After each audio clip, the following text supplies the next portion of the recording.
मराठीतील काही शब्द आता हळूहळू विस्मृतीत जात आहेत आणि ते शब्द फारसे प्रचलित नाहीत आणि इथून पुढे ते प्रचलित राहतील किंवा नाही याबद्दल मी साशंक आहे. असाच एक शब्द परवा फेसबुकवर या शब्दाबद्दल विचारलं गेलं होतं आणि त्या शब्दावरचं डिस्कशन त्या पेजवर चालू होतं आणि मीही त्यात सामील झालो होतो.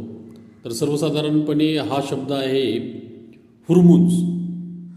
आता हुरमुंज काय आहे, तर हुरमुंज ही कावाची पावडर असते किंवा तशा कावासारखा एक रंग असतो. काव आपणास कदाचित माहीत असेलच, माहीत आहे की नाही मला माहीत नाही, पण काव हा सर्वसाधारणपणे रेड ऑक्साईडच्या कलरचा असतो. जे रेड ऑक्साईड लोखंड गंजू नये म्हणून त्याचं आवरण दिलं जातं, रेड ऑक्साईडचा रंग दिला जातो, तो कलर म्हणजेच हुरमुंज. आणि हुरमुंज हा रंग जो आहे, हुरमुंज हा जो रंग आहे तो म्हैशीच्या दुधाच्या चिकातून म्हणजे कोवळ्या दुधातून कालवून तो पूर्वी जनावरांच्या शिंगाला किंवा लाकूड जास्त दिवस टिकावं यासाठी लावला जायचा. हे हुरमुंज आम्ही पूर्वी विकत होतो दुकानातून, म्हणजे आमचं किराणा दुकान होतं आणि त्यामधून हे हुरमुंज विकलं जायचं.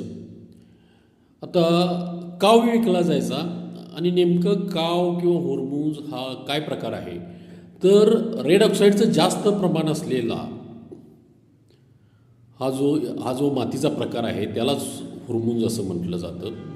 आणि अशा पद्धतीची माती होर्मुझ नावाच्या बंदराजवळ किंवा होर्मुझ खाडीजवळ म्हणजे इराणच्या जवळच्या होर्मुझ खाडीजवळ ही सापडते आणि तिथील होर्मुझ मोती हा सुद्धा प्रसिद्ध होता. आणि ही तांबूस रंगाची सर्वसाधारणपणे माती तिथं खूप मोठ्या प्रमाणात आढळते, त्यामध्ये रेड ऑक्साईडचं प्रमाण जास्त असतं.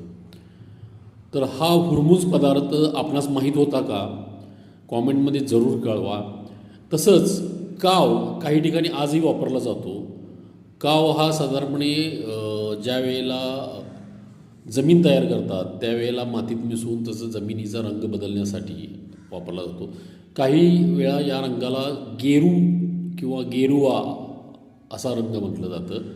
हुरमुंज हा गेरुवा कलरचा असतो आणि हा रंग तुमच्या डोळ्यासमोर आलाच असेल. धन्यवाद.